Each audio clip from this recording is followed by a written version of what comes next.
Y este es un tema que siempre me ha causado bastante curiosidad, siempre me ha tenido un poquito nervioso y por supuesto hoy tendremos la oportunidad de socializarlo con un profesional como César González, director del área de Derecho Penal, Disciplinario y Compliance de la firma Pinilla, González y Prieto, que llevan más de 30 años siendo experto en este tipo de temas, trabajando en este tipo de temas. Son una de las firmas más prestigiosas del país y hoy tenemos la oportunidad de poder aprender de él y tal vez quitarnos todas esas dudas que tenemos sobre este tema que siempre ha sido un poco casi que esotérico. Se escuchan historias, siempre estamos asustados sobre esto, pero muy poquitos sabemos realmente la realidad de cómo nos afecta y esta, por supuesto, es una oportunidad enorme de profesionalizarnos. Como pueden ver, usualmente Juan Camilo Vargas es el moderador de este tipo de webinars. Hoy lo estoy reemplazando. Mi nombre es Daniel Obregón, miembro de la Junta Directiva de AsoHost y anfitrión de múltiples propiedades de vivienda turística, así como ustedes. Por favor, adelante, César. Bienvenido. Muchas gracias por tu tiempo. Bueno, Daniel, buenas noches. Un cordial saludo para ti, para toda la junta directiva y todos los miembros de AsoHost y por supuesto para todos los que nos acompañan en esta noche. Agradecerles que se hayan tomado el tiempo de escucharnos. Esperamos que lo que podamos conversar hoy pues nos aporte de alguna manera para el desarrollo de las actividades de cada uno. Como siempre, por supuesto, agradecer a Sojous por estas invitaciones que nos hacen, que para nosotros siempre es un honor acompañarnos en estas webinars, en estas conferencias, en estas charlas, pues que finalmente resultan interesantes para todos. Excelente, César. ¿Qué le parece a usted si vamos desde el comienzo? ¿Qué es la Pues extinción de dominio? bueno, Daniel, esto fue mejor dicho, esto fue al rompe al grano. Sí, sí, aquí hay 50 personas desesperadas por aprender. Yo creo que vamos a darles los que necesiten, ¿no? Bueno, pues Daniel, efectivamente, la extinción de dominio es un tema que, como decías en la presentación, más que eh, emocionarnos, le causa, yo creería que valdría la pena, Daniel, no sé si... Disculpe, César, está muteado.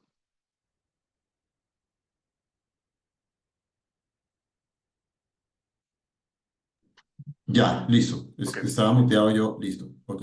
Vale, entonces sí, te decía que este es un tema que más que emocionarnos, pues le preocupa mucho a la gente por todo lo que está ocurriendo y porque pues desde un principio le hablan a uno de extinción de dominio y ya eso como que nos preocupa. Entonces, cuando le preguntan a uno qué es la acción de extinción de dominio, hay que diferenciar dos cosas. El Código de Extinción de Dominio, que es la Ley 1708 del 2014, nos define la extinción de dominio, pero no la acción de extinción de dominio. La acción de extinción de dominio, pues por supuesto, es algo que debemos extraer de lo que ocurre. Entonces, en primer lugar, tendríamos que referirnos a la extinción de dominio, a qué es la extinción de dominio y de acuerdo con una definición que nos trae por ahí uno de los artículos del Código de Extinción de Dominio, pues básicamente es la consecuencia, es una consecuencia patrimonial. ¿Por qué una consecuencia patrimonial? Pues porque recae sobre bienes que tienen una connotación patrimonial económica, que pueden ser valorados económicamente, y que es la consecuencia de la vinculación de un bien cualquiera que sea, con actividades ilícitas. Esa es la extinción de dominio. ¿Y cuál es la acción de extinción de dominio? Pues es el procedimiento judicial, porque la extinción de dominio es la declaratoria por sentencia judicial del dominio para el Estado. Es decir, cuando una persona pierde el derecho de dominio sobre un bien por tener una vinculación con actividades ilícitas y pasa a ser del Estado. Y la acción de extinción de dominio, pues es el procedimiento, es el proceso judicial que se lleva para poder determinar si efectivamente ese bien o esos bienes deben ser objeto de extinción de dominio, se les debe extinguir el dominio. Bueno, entendiendo lo que usted me comenta, inmediatamente se me vienen un montón de preguntas a la cabeza.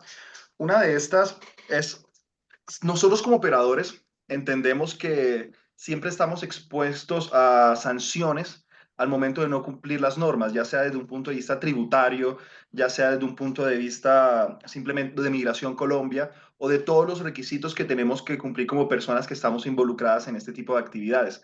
Me causa un poco de curiosidad y es que, ¿qué características específicas hacen que estemos sujetos o puede ocurrir una extinción de dominio versus simplemente algún tipo de sanción u otro tipo de sanción? Es decir, ¿cuál es la diferencia entre una extinción de dominio u otro tipo de sanciones que podemos tener por no cumplir nuestras prácticas como operadores de forma correcta?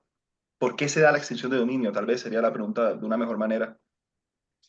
Sí, bueno, Daniel, me gusta la forma en que hiciste la pregunta al principio. ¿Por qué razón? Sí. Porque hay que diferenciar, digamos, el tema de la extinción de dominio frente a la pregunta que acabas de formular, porque precisamente si a uno le preguntan, ¿es la extinción de dominio una sanción? La respuesta inmediata tiene que ser no, no es una sanción. Y así lo ha señalado la Corte Constitucional. ¿Por qué razón? Porque en Colombia nadie puede ser sancionado dos veces por un mismo hecho. Entonces, la acción de extinción de dominio, te decía al principio, es una consecuencia patrimonial que consiste en que por sentencia judicial se declare extinto el dominio y se declare que el dominio lo tiene, la titularidad del dominio lo va a tener el Estado. De manera que es una acción independiente, lo dice la 1708, independiente del proceso penal. No es una sanción, porque entre otras cosas, la Constitución Política de Colombia, el artículo 58, prohíbe la confiscación, que eso existió hace muchísimos años. ¿Y qué es la confiscación? Pues que te confiscan los bienes por ser delincuente. Esa no es la extinción de dominio. Esa no es la extinción de dominio. La extinción de dominio no es una sanción, no es que te está sancionando el Estado porque eres un delincuente. Y entonces, aparte de que enfrentas el proceso penal, y te imponen una pena, cualquiera que ésta sea de las que trae nuestro ordenamiento, te imponen una pena, tienes que pagar esa pena. Aparte de eso, entonces te confiscan los bienes. No, esto no es así. Esto lo que es que el Estado determina que ese bien tiene una relación directa o indirecta con actividades ilícitas. Entonces, cuando me preguntas por qué podría proceder la extinción de dominio, resulta que el código es supremamente amplio y eso es lo complejo de esto, que el código es supremamente amplio. Y entonces algunas personas podrían decir, no, la extinción de dominio procede cuando una de dos, o el bien se adquirió producto de actividades ilícitas o el bien es utilizado en actividades ilícitas. Esos son apenas dos de las causales, pero el código de extinción de dominio nos trae 11 causales, que en realidad son 12 porque por ahí hay un parágrafo que es otra causal, en realidad son 12 causales, que yo las podría resumir básicamente, si me preguntan, pues resúmalas es la que acabamos de decir, que el bien haya sido adquirido con dineros de procedencia ilícita, pero también que el bien se haya instrumentalizado para actividades ilícitas. Vamos a poner ejemplos. Okay. Una persona que se dedica al abigeato. Para no hablar de narcotráfico, porque en realidad la extinción de dominio nació de estos delitos tan nombrados que son el narcotráfico y el lavado de activos, etcétera, para evitar precisamente el lavado de activos, etcétera. Para eso nació la extinción de dominio y la extinción de dominio, inclusive la primera vez que empezamos a hablar de extinción de dominio en Colombia, así como tal, como extinción de dominio, pese a que la Constitución del 86 traía una figura similar, pero que no era la extinción de dominio como la entendemos. Eso en realidad nace con la Constitución Política del 91. Y el primer código de extinción de dominio es por allá del año 96, que no era código de extinción de dominio, pero que sí reglamentaba algunas cosas en relación con la pérdida de la titularidad del derecho de dominio. Entonces, digamos, para volver a nuestro análisis, entonces una persona que se dedica a la vigilancia, esa persona compra una finca y la fiscalía, cuando inicia la acción penal, ojo, la acción penal, se da cuenta que esta persona, además de dedicarse a la vigilato, se dedicó a comprar tierras, producto de la vigilato. Es decir, adquirió esa finca como producto de su actividad ilícita. Ahí procedería la extinción de dominio. Ok. Pero resulta que ese señor no compra la finca producto de el abigeato, sino que ese señor guarda el ganado del abigeato en la finca. Ahí lo que está haciendo es utilizar la finca para actividades ilícitas. Entonces ahí procedería la extinción de dominio. Pero el código también nos dice que procede cuando una persona se sabe que se dedica a actividades criminales, adquirió un bien, y ojo con esto, porque esto sí que le tiene que interesar a la gente. Adquirió un bien, la persona adquiere un bien, y resulta que ese bien lo adquiere porque el señor, aparte de sus actividades criminales, también es gerente de una empresa. Y siendo gerente de la empresa, pues percibe unos dineros y compra una casa, producto de su actividad lícita. Pero resulta que los productos de actividad ilícita los oculta a través de sociedades y los oculta también que la fiscalía no logra encontrar esos bienes. Pues resulta que el código permite que se persiga ese bien que fue adquirido de manera lícita porque no pueden perseguir los bienes que fueron adquiridos por actividades ilícitas. Otro, resulta que la persona delinquió durante 45 años y adquirió una cantidad de bienes y la persona se murió. Y entonces los herederos heredaron esos bienes. Viene una herencia, adquirieron, estas personas no están relacionadas con actividades ilícitas, pues el código nos dice que procede la extinción de dominio frente a actos sucesorales de aquellos bienes que tuvieron alguna relación con actividad ilícita. Te voy a poner un ejemplo de bienes, porque por lo general hablamos de bienes inmuebles, pero pues también hay que hablar de bienes muebles. Recordamos todos por ahí en noviembre del año 2019 en unas revueltas que hubo en toda Colombia, pero muy especialmente en las ciudades de Bogotá, Cali, Medellín, fuimos muy afectados con eso. Y yo no sé si algunos de los que nos están oyendo recuerdan que en ese momento pues, surgió un debate porque pues, en su momento el fiscal general de la Nación dijo, vamos a iniciar procesos de extinción de dominio contra los vehículos que están siendo utilizados para bloquear. Entonces la gente dijo, "Pues, ¿cómo así? Eso no puede proceder. ¿Cómo así que contra los vehículos? ¿Qué culpa tienen los dueños de los vehículos y los propietarios y si estos señores utilizan los vehículos para bloquear las vías? Pues resulta que nuestro ordenamiento jurídico establece como conducta punible, como delito, la obstrucción de vías públicas, obstruyendo la actividad económica. Es decir, hay un delito. Y esos vehículos los están utilizando para la comisión de ese ilícito, de manera que ahí podría proceder la acción de extinción de dominio. Entonces, vamos a traer esto un poco a lo que le interesa a quienes hoy nos están acompañando, porque pues de eso se trata. Entonces, vamos a suponer que yo tengo una casa y esa casa yo la adquirí de manera lícita, con el producido de mi trabajo lícito. Es más, soy un empresario, le doy trabajo a varias personas, etcétera, y entonces compro bienes inmuebles y he decidido poner algunos de esos bienes inmuebles a que me renten a través del alquiler eh, por cualquier plataforma. para no casarme con él, ¿sí? ¿Para qué? Pues para actividades turísticas. Y resulta que el bien lo utilizan la persona a la que yo le arriendo ese bien, la utiliza con fines ilícitos. Vamos a suponer, secuestran a una persona y esa persona la llevan a ese inmueble y la tienen oculta durante 10 días.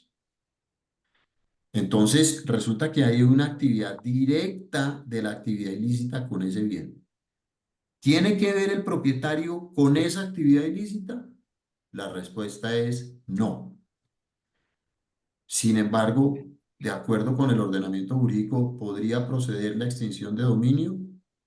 Ojo con la respuesta que voy a dar. Puede proceder el inicio de una acción de dominio. ¿Cuál es la vocación de éxito que tenga esa acción de extinción de dominio?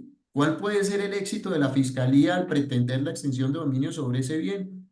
Ahí estaría por verse, porque ahí está la defensa que la persona titular del derecho de dominio presente para conservar su bien. Pero la acción de extinción de dominio procedería, claro que procedería. La fiscalía podría iniciar la extinción de dominio. Entonces, fíjate que las causales son amplísimas, son muchísimas.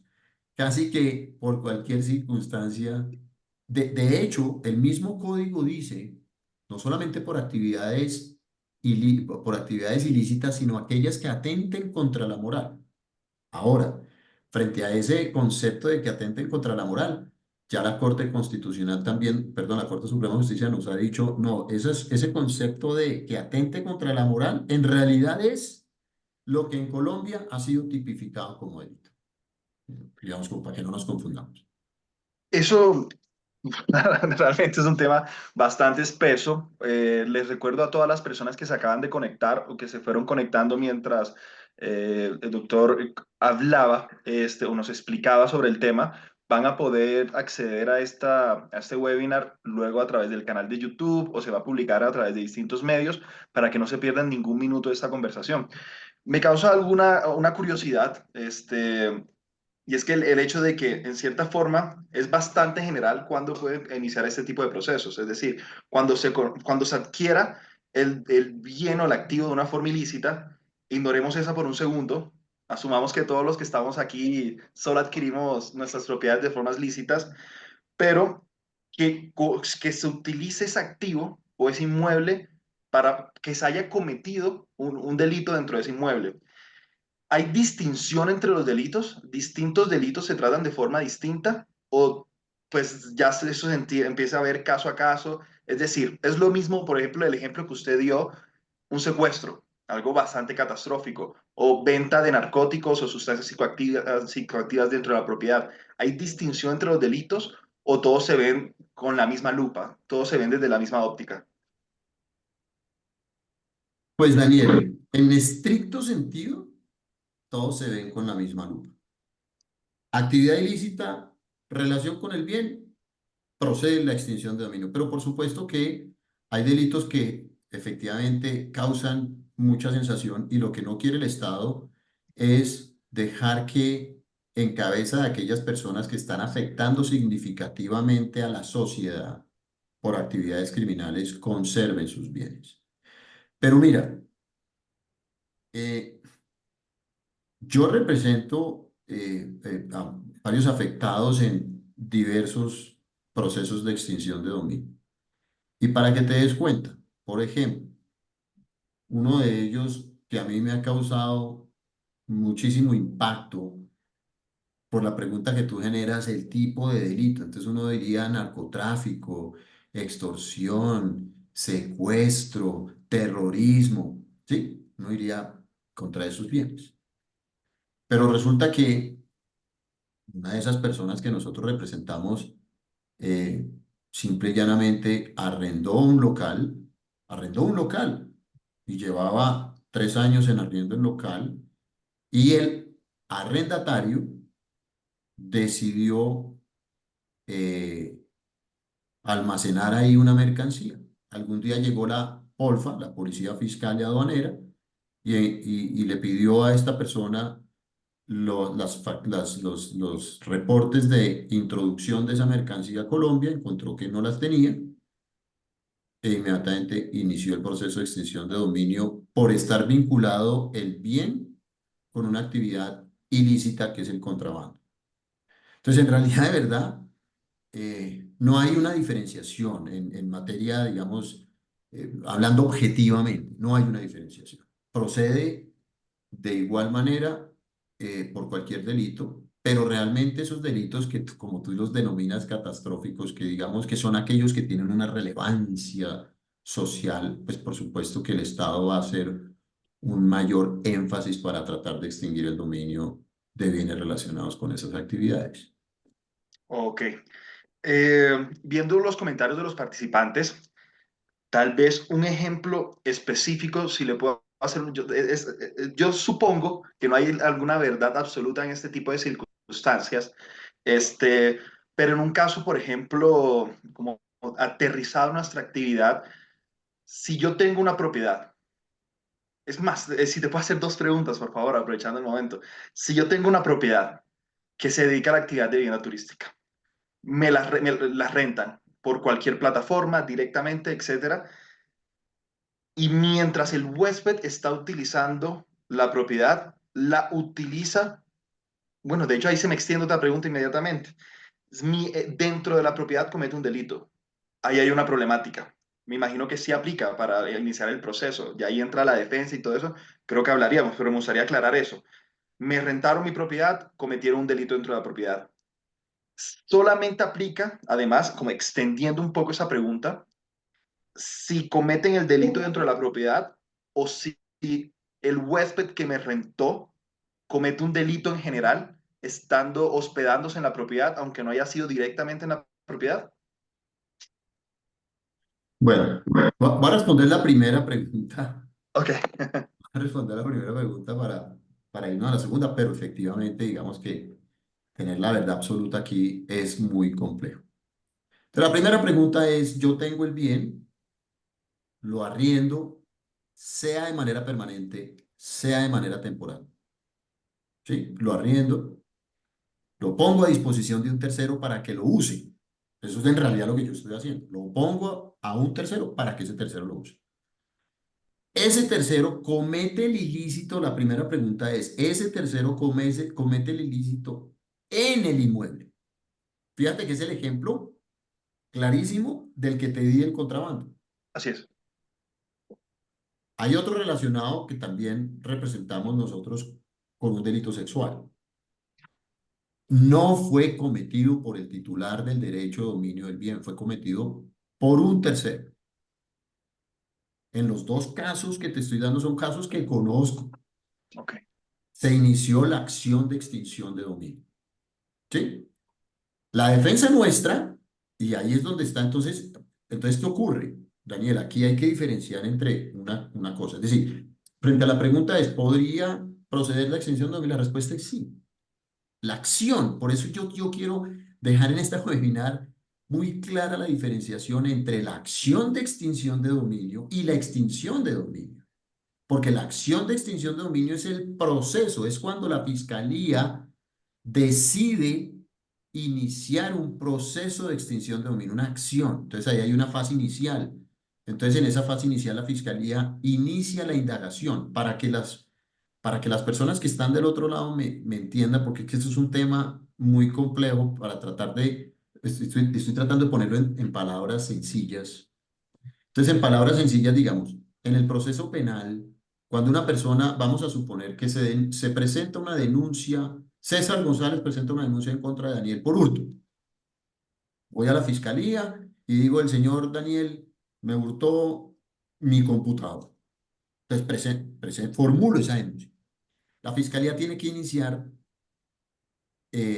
unas actividades de investigación. Se abre una etapa que se llama etapa de indagación, entonces ellos empiezan la indagación, que es poder determinar si efectivamente lo que yo estoy diciendo, Daniel, es cierto. Si se produjo un hurto y si producto de ese hurto, efectivamente el responsable de ese hurto es Daniel. Eso es lo que básicamente la fiscalía. Y si la fiscalía logra adquirir un determinado conocimiento, una probabilidad, nosotros llamamos inferencia razonable. Sí, parece ser que efectivamente Daniel sí le robó el computador a César. Entonces, decide formular una imputación en contra de Daniel. Es decir, va donde un juez y le dice, mire, señor juez, Daniel, efectivamente, parece ser, y yo le voy a demostrar, señor juez, que Daniel sí le robó el computador a César.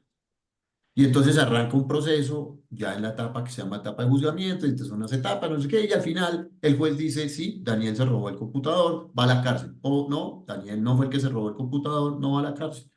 Sí se robó si alguien sí se robó el computador, pero no fue Daniel. O no tenemos la certeza de que ha sido Daniel. Hay duda. Como hay duda, no puedo condenar. ¿Sí? Ok. Eso pasa en el proceso penal.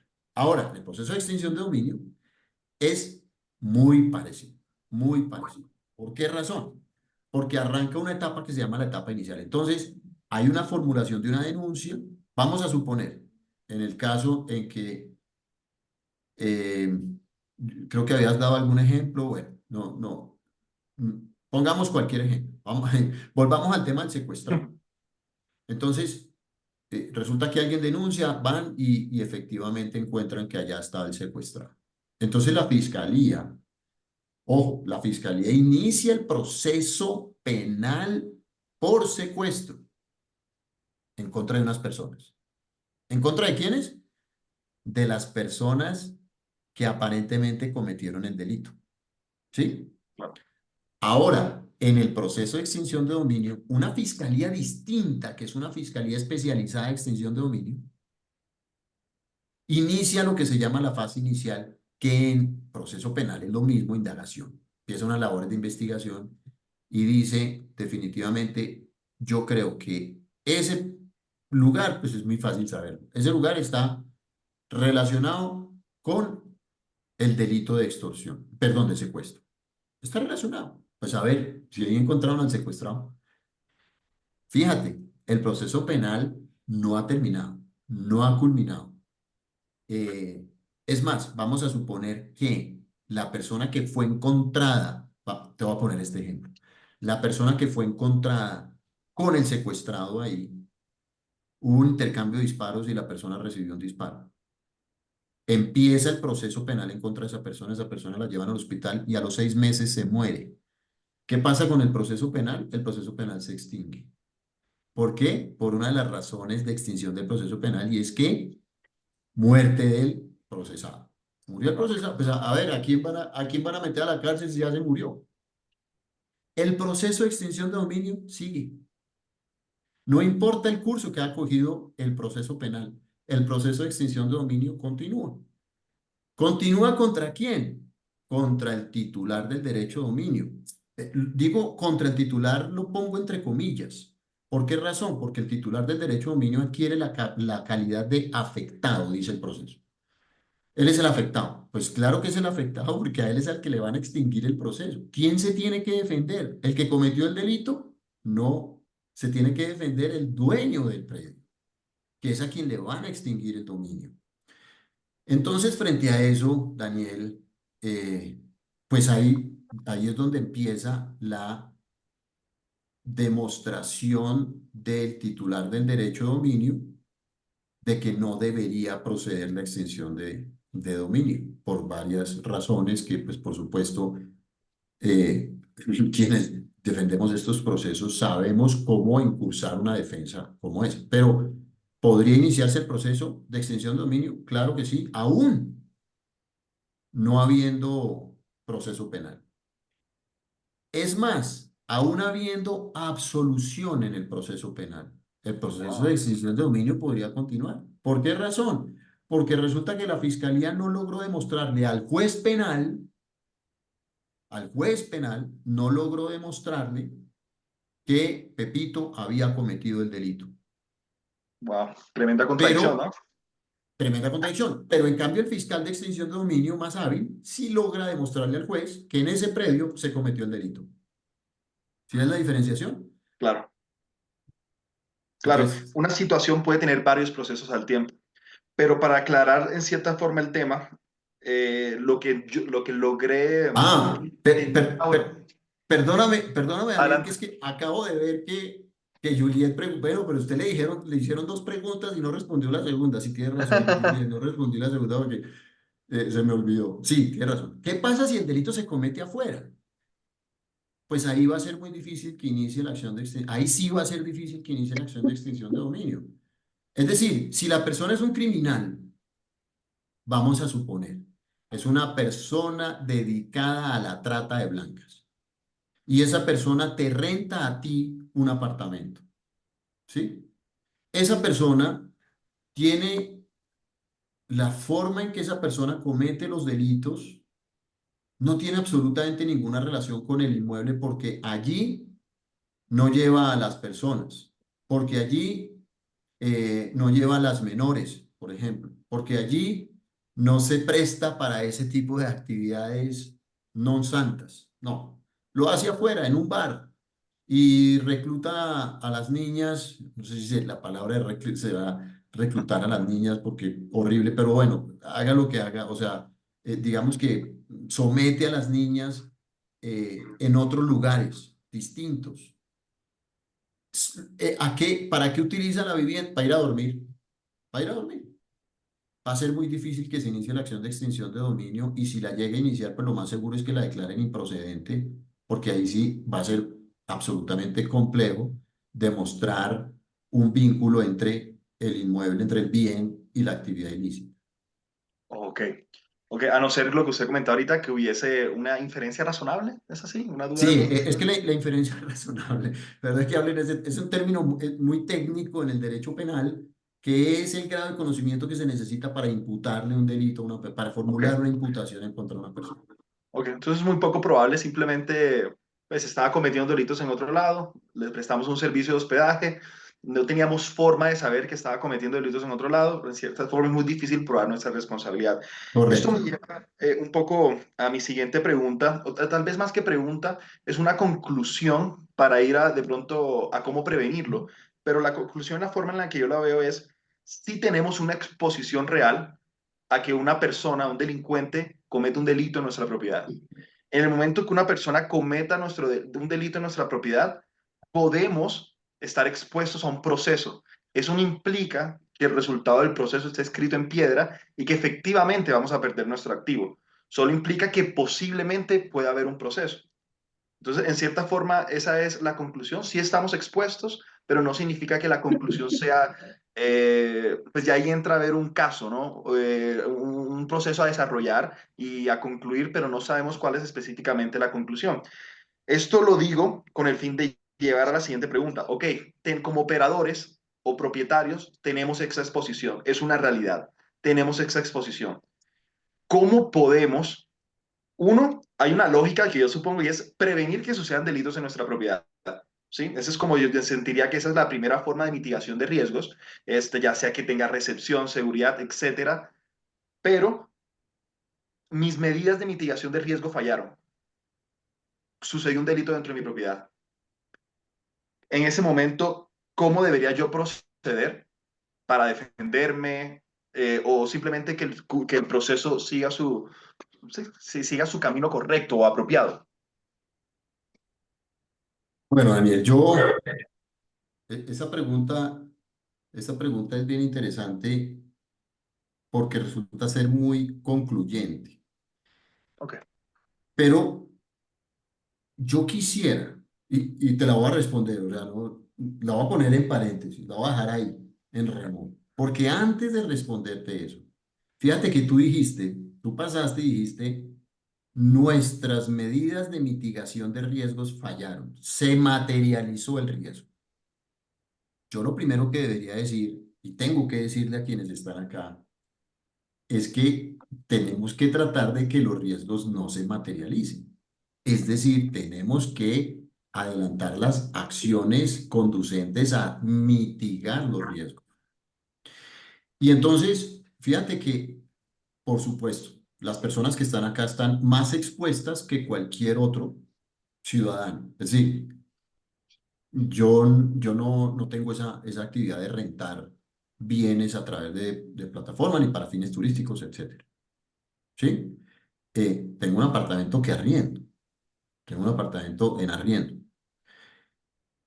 Entonces, casi que cualquier ciudadano, eh, pues es susceptible de ser objeto de una acción de extinción de dominio en cualquier momento, sin darse cuenta.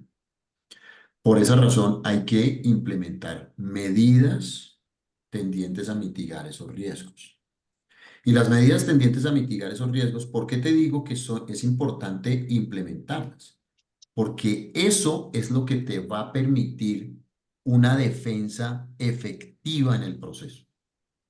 Esa es la razón por la cual, esa es la razón por la cual todos eh, los procesos de extinción de dominio son tan demorados. El proceso de extinción de dominio no se resuelve en uno, ni en dos, ni en tres, ni en 4 años. El proceso de extinción de dominio se resuelve en mínimo 5 años. Pero en realidad, de verdad, hace 3 años habían hecho una estadística de cuánto se estaban demorando los procesos de extinción de dominio y el término era entre 10 y 20 años. Hay procesos de extinción de dominio que llevan 20 años y no se han definido porque están en casación. Entonces todavía no se ha definido. Son complejos. ¿Y por qué son complejos? Porque resulta que aquí ese es un proceso adversarial, es decir, yo titular del derecho de dominio me puedo defender, pero mi defensa va a ser muy difícil si yo no tomé en cuenta actos que llamamos de debida diligencia.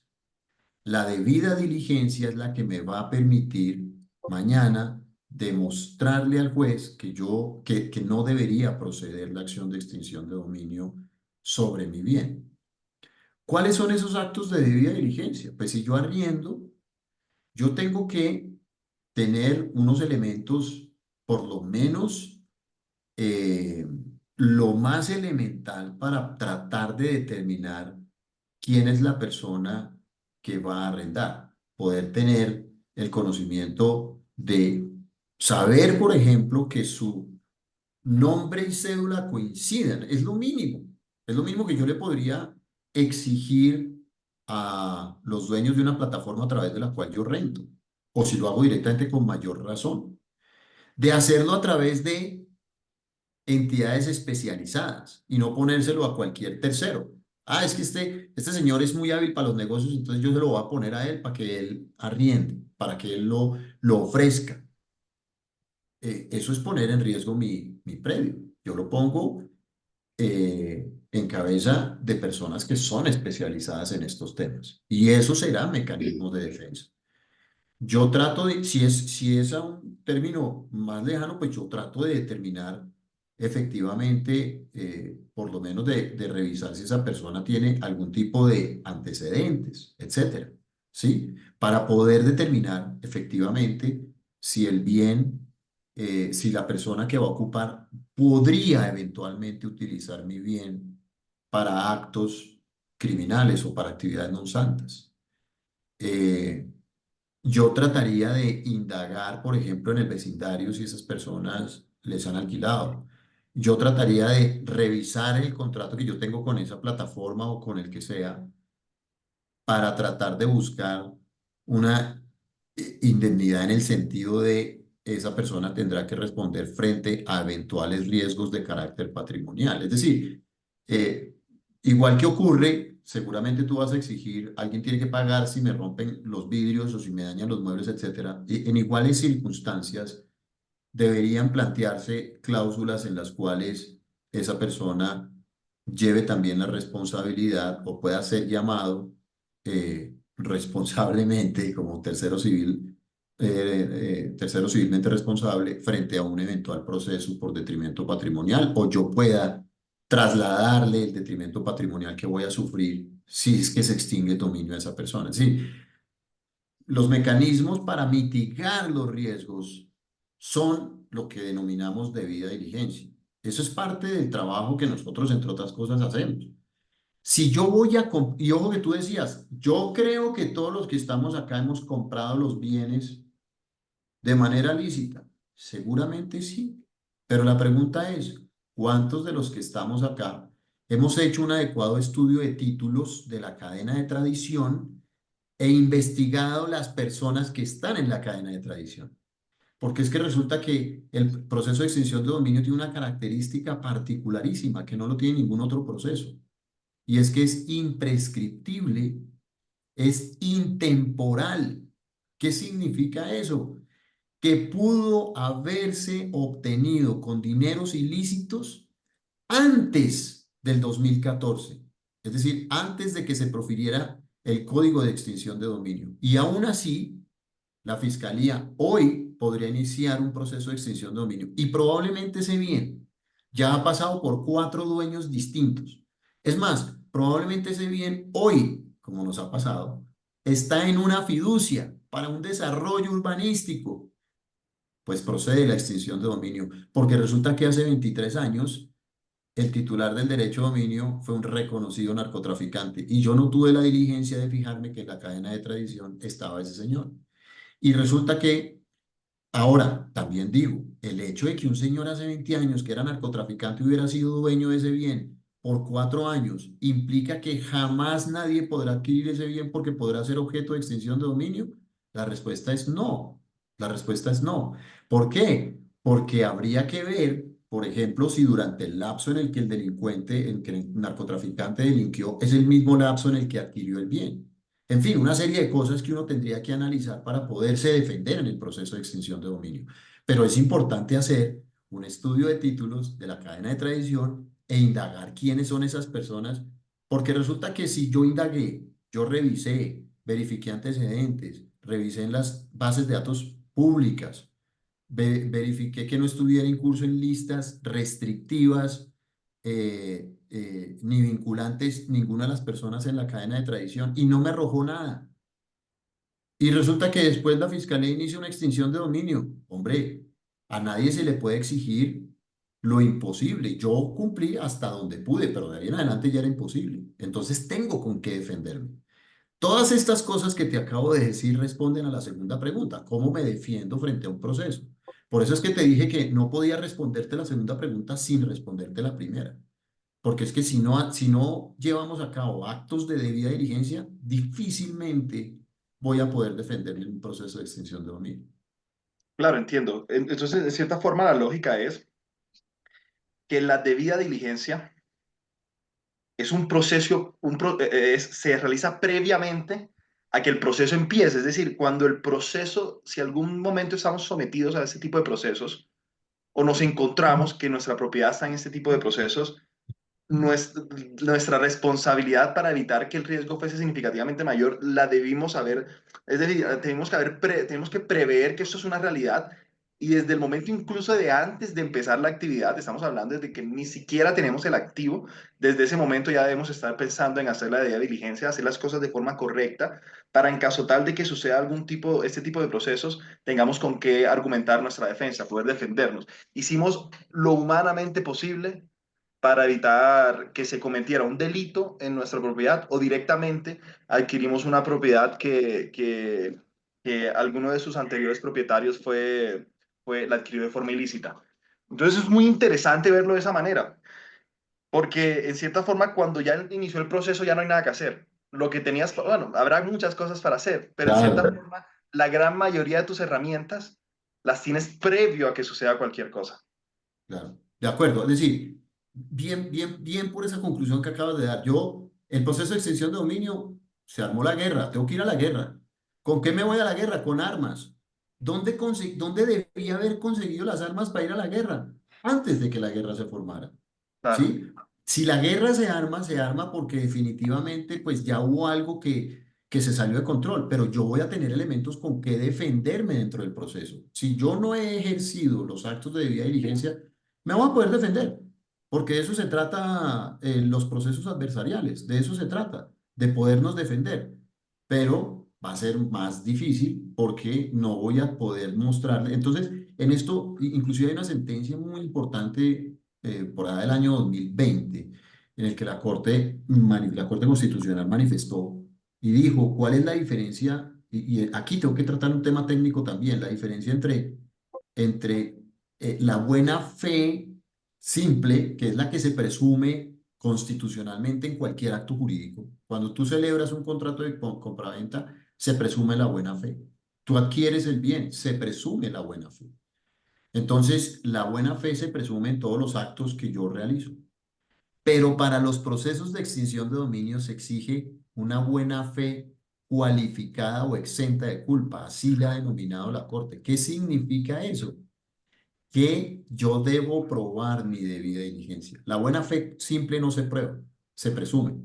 Pero en cambio la buena fe cualificada o exenta de culpa, tengo en la carga de probarla yo. Esa no se presume. Yo tengo que probarla. Entonces, fíjate que efectivamente los actos que hago previos al negocio jurídico, cualquiera que este sea, son los que yo podría alegar en el proceso de extinción de dominio. Ok.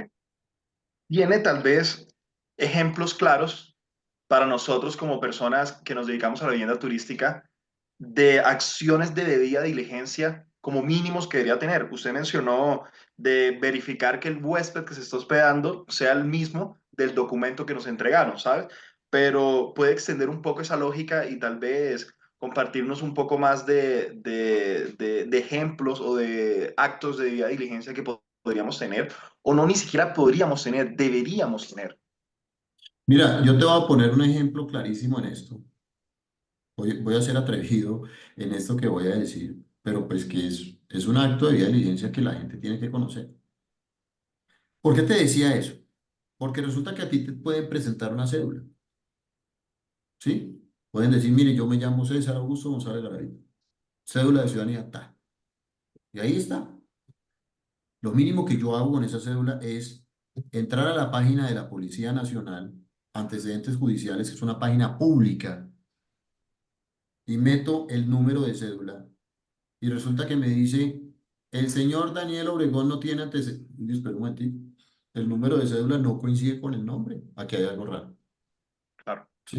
Por ejemplo, eh, entonces eso es determinar si, fíjate que yo no tuve que escribirle a la Registraduría Nacional del Estado Civil para ver si ese número de cédula existe. No, fue un acto absolutamente sencillo, que me dio por lo menos la garantía de saber que esa persona efectivamente, eh, pues, no tiene ninguna vinculación. Pues, por lo menos su cédula sí es su nombre.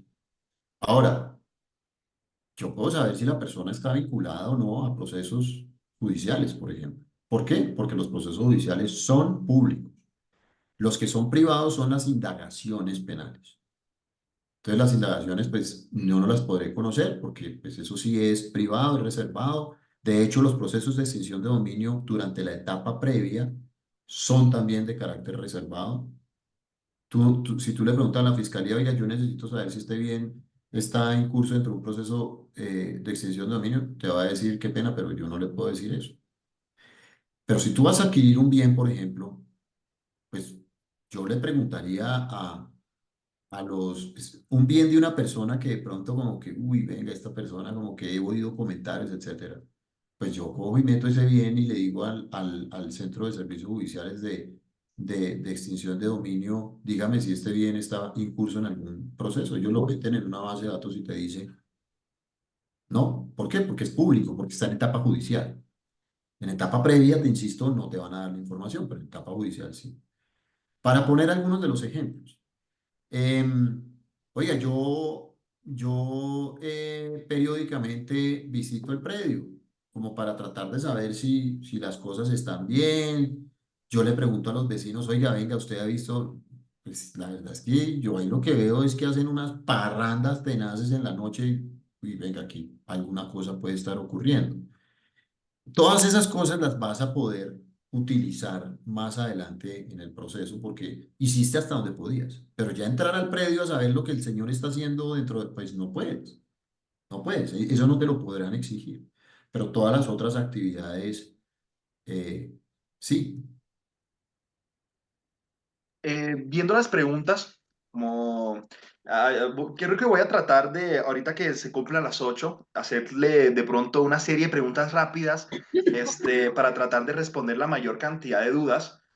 Pero aquí hay una pregunta que me pareció muy, muy curiosa, muy interesante, y es, ¿existe algún seguro o contrato en donde yo pueda en cierta forma, ceder la responsabilidad, no sé si sea el término apropiado, pero ceder la responsabilidad o la exposición ante este tipo de situaciones a alguien más, o ya sea directamente eximirme de la responsabilidad. Entonces, ojo, porque aquí tengo que diferenciar en algo, ¿no? Y es que la responsabilidad no es tuya, salvo que el dueño del predio sea el que cometa el ilícito, sin nada que hacer. Porque aquí estamos partiendo de la base y sé que el interés es, oiga, el tercero a quien yo le arrendé, le presté o se está hospedando, etcétera, es el que comete el delito. Porque digamos, si hay una vinculación, aquí estamos eliminando la primera de las causales, perdón, la segunda de las causales, que es la utilización del bien para la comisión de delitos. ¿Sí? El primero es, y también estamos eliminando la primera, que es la adquisición del bien por producto de actividades ilícitas. Estamos eliminando esas causales, estamos viendo las otras causales que son las más complejas. Entonces, resulta que efectivamente cuando se inicia la acción de extinción de dominio, fíjate que la acción de extinción de dominio es en contra del bien. Realmente lo que se está buscando es que se extinga la titularidad del bien de quien hoy la ostenta para que pase a favor del Estado. El afectado es el que se tiene que defender, el afectado. Si me extinguen el derecho de dominio, me están causando a mí un detrimento patrimonial. Entonces, eso es lo primero. Es decir, no es que me exima a mí de responsabilidad porque a mí no me va a eximir de responsabilidad. Lo que pasa es que me va a afectar mi patrimonio porque me están extinguiendo el dominio. Eso es lo primero. Entonces, yo no podría pedir una póliza o una cláusula que me exima a mí de responsabilidad. No. Lo que yo podría hacer es, dentro de las cláusulas de contrato con quien lo celebro, incluir unas cláusulas de responsabilidad patrimonial que se llama cláusulas de indemnidad, y es que si llegase a generarse un detrimento patrimonial mío como consecuencia no solamente de una acción de extinción de dominio, sino cualquiera otra, por ejemplo, que la persona cause un incendio, ¿no? Entonces, ahí habrían dos cosas.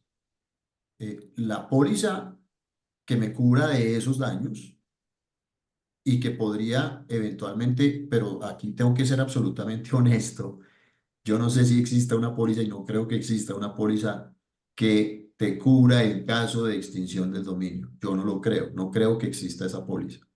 La verdad, no te puedo decir si existe o no existe, porque pues no lo he investigado, pero yo creería que no existe. Es decir, si yo fuera compañía de seguros, yo no aseguraría a nadie para que en caso de que le extingan el dominio, pues yo no, seguramente no.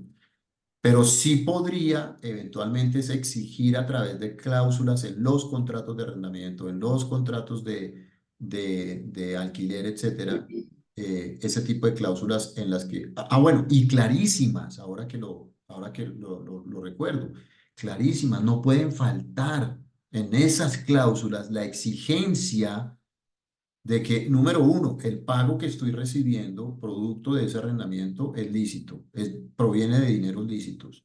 Eso es lo mínimo que uno hace en compliance. Y segundo, también y absolutamente importante, la cláusula de exigencia que la persona se someta a dos cosas. Si estoy sometido a un régimen de propiedad horizontal, hay un reglamento de propiedad horizontal, al cumplimiento del reglamento de propiedad horizontal, al cumplimiento de la normatividad de la edificación en materia de convivencia. Ahí ya me estoy liberando de algunas responsabilidades. Y tercero, y más importante, a la prohibición de ejecutar, desarrollar actividades ilícitas. Eso es la recomendación primaria. Esas cláusulas tienen que estar en esos contratos porque eso es lo que me va a salvar más adelante. Es que todo vuelve a la debida diligencia en cierta forma. Correcto. El contrato es una forma de debida diligencia. De acuerdo. Y es un argumento principal para defendernos a este tipo de situaciones. A mí me gustaría, aprovechando, hombre, me encantaría poder robarle 10 horas de su tiempo. Entre más hablamos, más preguntas se me ocurren, pero desafortunadamente no nos podemos extender de forma infinita. Me gustaría de pronto hacer una pequeña conclusión. Si usted me puede afirmar que la conclusión que voy a hacer tiene sentido, logré entender un poco de lo que usted nos comenta hoy, o y a partir de ahí de pronto empezar a responder las preguntas que han hecho pues, los participantes, tomarnos 10 15 minuticos para responder estas preguntas y de pronto pues permitir que las personas se vayan sin dudas. O tal vez sí se van a ir con dudas, pero de pronto son dudas ya más específicas, ¿no? Porque ya sabemos que necesitamos un contrato de hospedaje o de arrendamiento. ¿Cómo lo hacemos? Ya eso es una pregunta mucho más compleja, pero por lo menos saber que debemos tener esta idea de diligencia. La forma la conclusión que quiero hacer, en cierta forma, es así.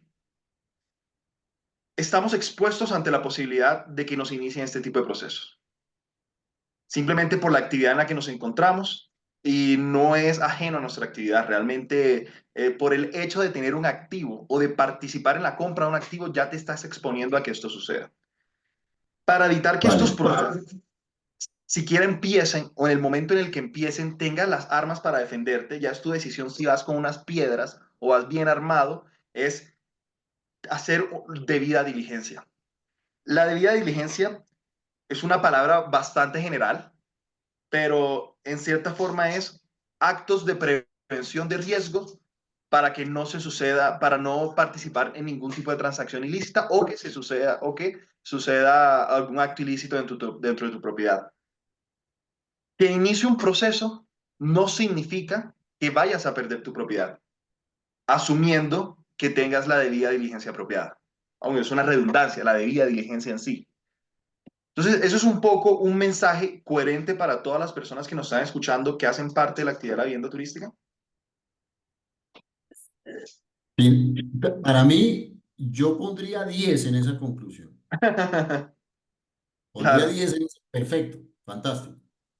Ok, excelente. Teniendo como un mensaje claro, porque me gusta utilizarlo usted casi que de inteligencia artificial, casi que de ChatGPT, ponerlo a trabajar de esa manera, pero ahora sí responder unas cuantas preguntas específicas que han salido aquí mientras íbamos hablando, y una que me causó mucha curiosidad, que fue del tema que hablamos de esa persona X que hizo trata de blancas, se dedicaba a esa actividad no lo hizo dentro de nuestra propiedad, solo se estaba hospedando en nuestra propiedad. La pregunta de uno de los participantes, Diego Peralta, es, ¿qué tanto se puede estirar la responsabilidad? Ok, el acto de la trata de blanca en cierta forma no se realizó dentro de la propiedad, pero sí realizó llamadas, hizo planificación. Lo que él dice específicamente es, ¿se puede aplicar la teoría del control intelectual del delito para aplicar la extinción?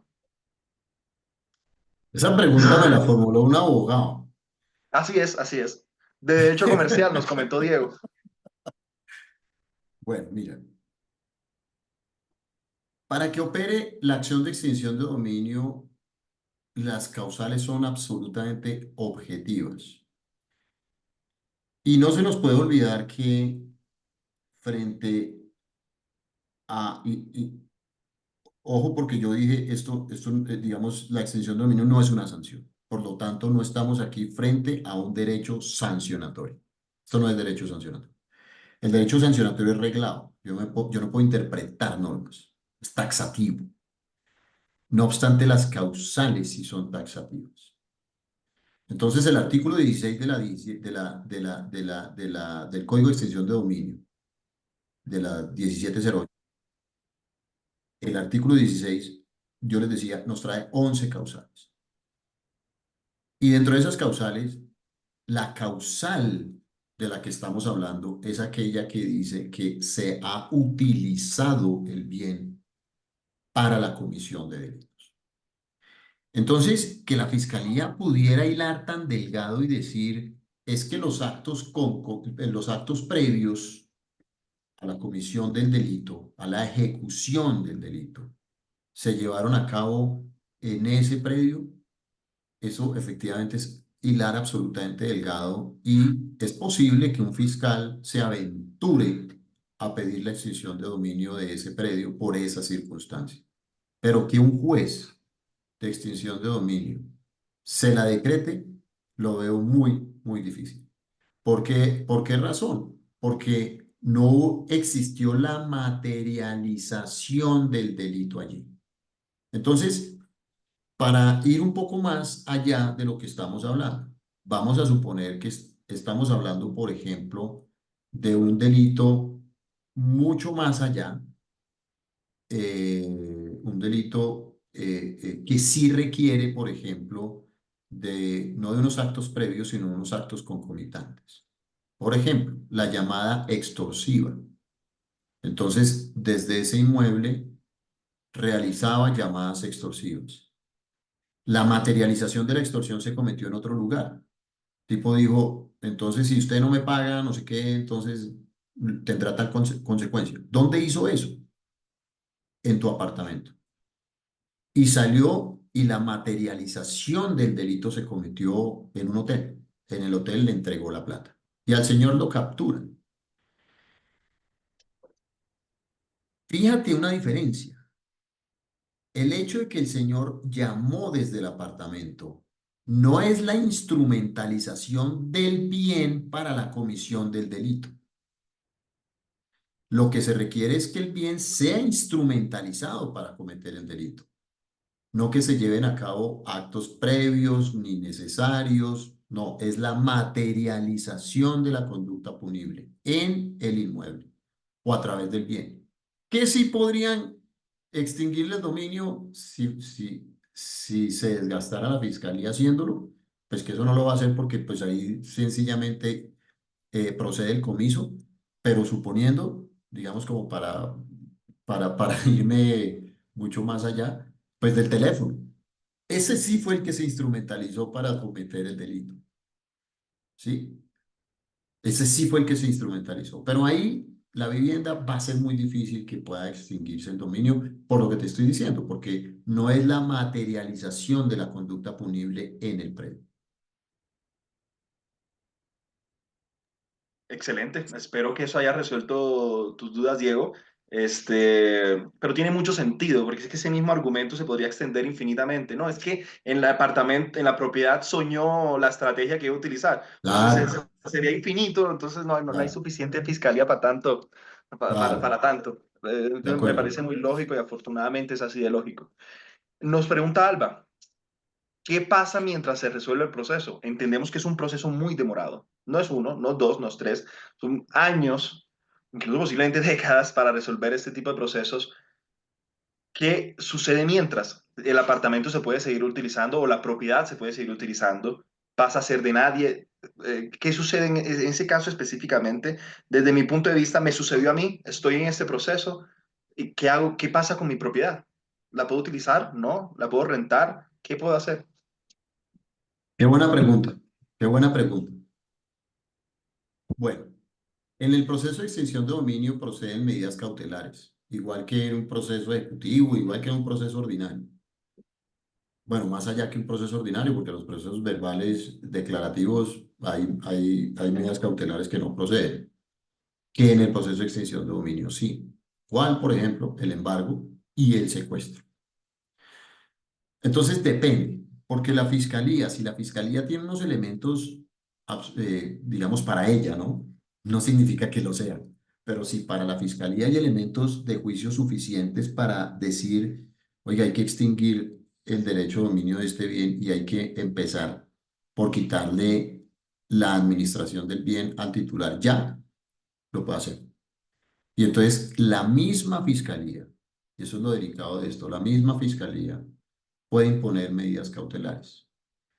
Y esas medidas cautelares pueden ser desde la suspensión del poder dispositivo, es decir, una inscripción en el foro de matrícula inmobiliaria para que tú no lo puedas enajenar, por ejemplo.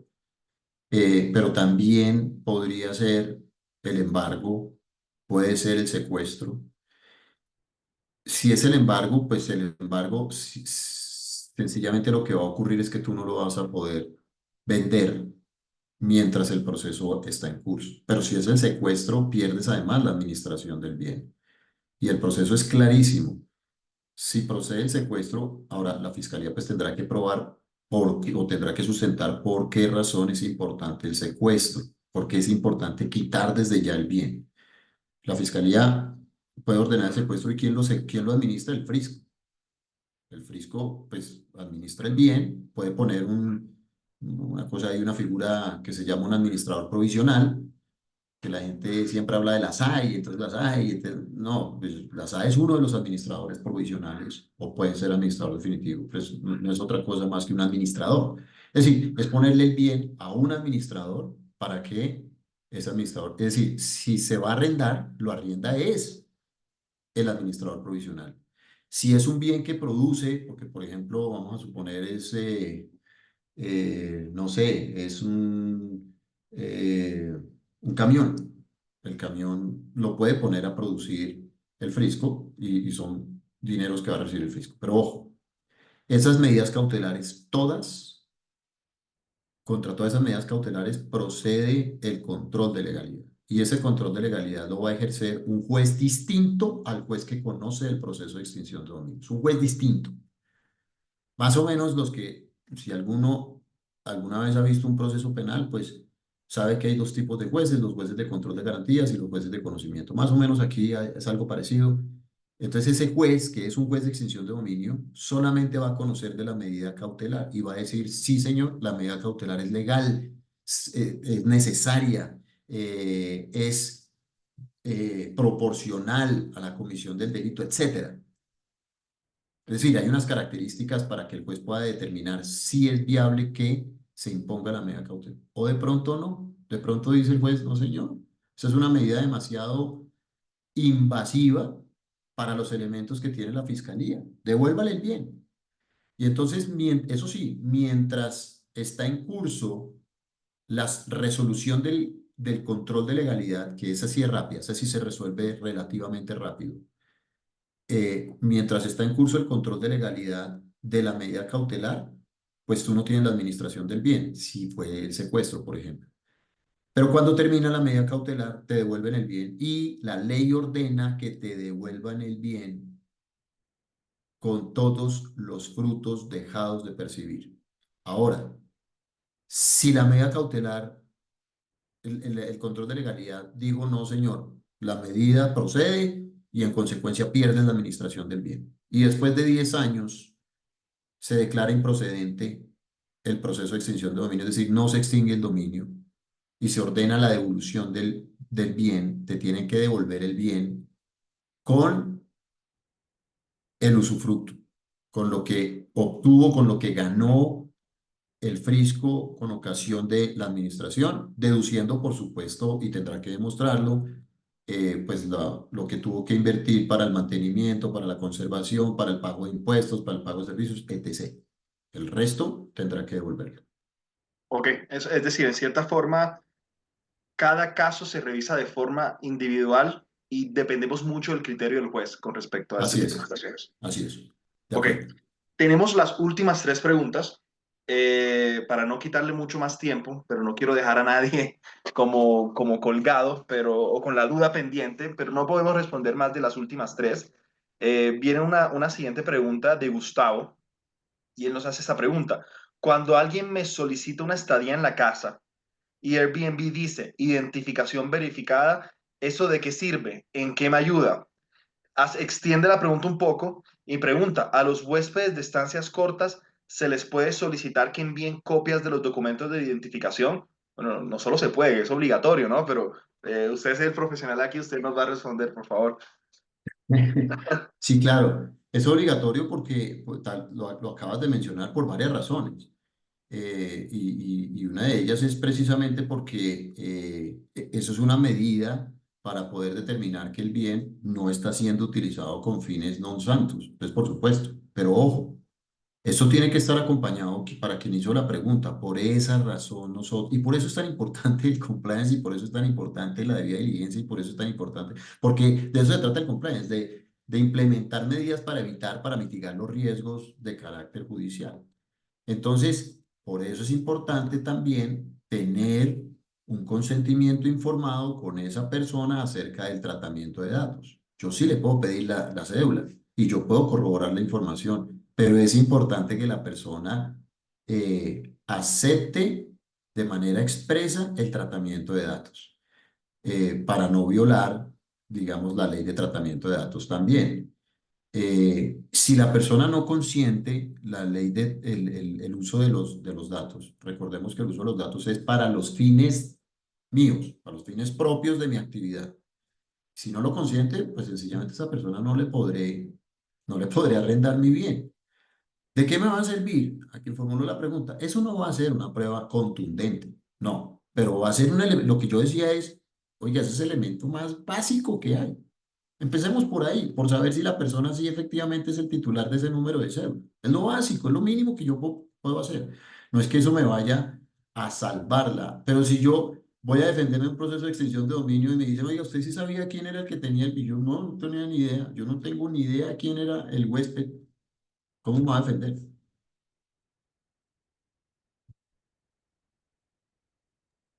Lógico.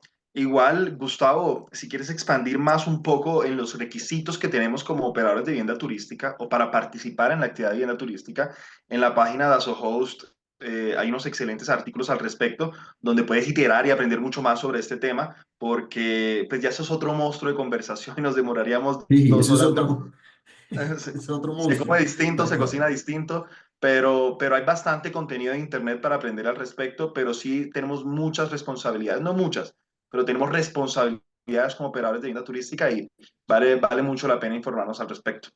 La siguiente pregunta, la penúltima pregunta, nuevamente de Diego Peralta. Eh, ¿Las condiciones personales del propietario pueden tenerse en cuenta dentro del proceso de extinción? Es decir, una persona con neurodivergencias o una persona campesina de bajos recursos, formación académica, etcétera, ¿les es exigible la misma debida diligencia? Y me tomo el atrevimiento de extender la pregunta un poco a no solamente el sujeto, sino la propiedad. Es decir, es lo mismo si estamos hablando de la responsabilidad de un hotel o un apartahotel, un edificio de apartamento de vivienda turística, versus posiblemente simplemente una casa, finca o una propiedad rural? Sí, muy buena pregunta. Eh, pues la respuesta es no. Digamos, precisamente esos son los elementos que hay que esgrimir en una defensa frente a un proceso de extinción de dominio. Claro, yo no le puedo pedir la misma debida diligencia a una persona, a un empresario que es dueño de 4 hoteles y que tiene viviendas turísticas en todo el país, a una persona que tiene su finquita por allá en Manizales y que decide arrendar. Claro, yo no le puedo exigir lo mismo. Y yo no le puedo exigir lo mismo, de acuerdo, no puede ser el mismo nivel de exigencia a mi casa que la arriendo de manera permanente, a aquella que se arrienda de manera temporal, por temporadas, puede ser hasta por horas. Pues a ver, digamos que el nivel de exigencia ahí no puede ser el mismo. ¿La acción de extinción de dominio procede? Sí procede. ¿La forma en que el juez lo va a mirar es distinto? Por supuesto. Esos son parte de los elementos que se denomina la proporcionalidad de la medida, no solamente para que proceda la extinción de dominio, sino también las medidas cautelares de las que hablamos ahorita. Por supuesto que hay una enorme diferenciación. Excelente, excelente. La última pregunta, de parte de Willy. ¿La omisión de actividades parafiscales o migratorios pueden ser causales de extinción de dominio o solo se dan sanciones? No, digamos, insisto, el código nos trae un concepto muy amplio y dice por actividades delictivas o contrarias a la moral. Pero insisto, la Corte ya ha dicho, oiga, las actividades contrarias a la moral son aquellas que están tipificadas como delito. Claro. Si no está tipificado como delito, no procedería. Ok, excelente. Entonces, en cierta forma, todas ese tipo de preguntas vuelven a lo mismo. Se puede iniciar este tipo de procesos cuando se hace la materialización de un delito dentro del activo. Correcto. Por- Porque Dentro ahí del es, activo o con el activo o como consecuencia del activo o que adquirí el activo como consecuencia de la actividad ilícita o que lo hago para esconder mi patrimonio. Es que hay una, mira Daniel, hay una por allá que dice, es que las causales son amplísimas. Cuando yo utilizo el bien para mezclarlo con bienes de actividades lícitas, los mezclo con bienes de actividad ilícita. El bien de actividad ilícita puede terminar siendo extinguido en dominio. O sea, las causales son muy, muy, muy amplias. ok, no, excelente, excelente. Creo que creo que queda completamente claro y viendo que no se han realizado más preguntas, creo que la mayoría de personas nos vamos con nuestras dudas bastante resueltas. Quiero primero de todo pedirte excusas por robarte 20 minuticos. Se suponía que era una hora, pero no podía dejar tantas preguntas al aire. Realmente es un tema muy, muy, muy interesante al que todos le tenemos un poco de miedo, pero más que miedo al proceso en específico, es miedo a no estar informados. Y gracias a este tipo de espacios que personas como usted nos proporcionan, realmente es bastante, bastante clave para seguir profesionalizándonos como operadores y realmente seguir llevando esa industria a un siguiente nivel. Me refiero a la industria de hospitalidad en términos generales. Cada vez somos más profesionales, cada vez somos mejor país. Aprovecho rápidamente para hacerle una cuña a su firma, la firma Pinilla González y Prieto, que como todos pudieron darse cuenta, pues el conocimiento es excelente y la verdad usted, César, es completamente excelente en las explicaciones en la explicación de este tema tan complejo porque realmente, como se podrán dar cuenta, no soy abogado y creo que lo entendí supremamente bien. Entonces, realmente mil gracias por su tiempo y realmente un espacio muy, muy provechoso.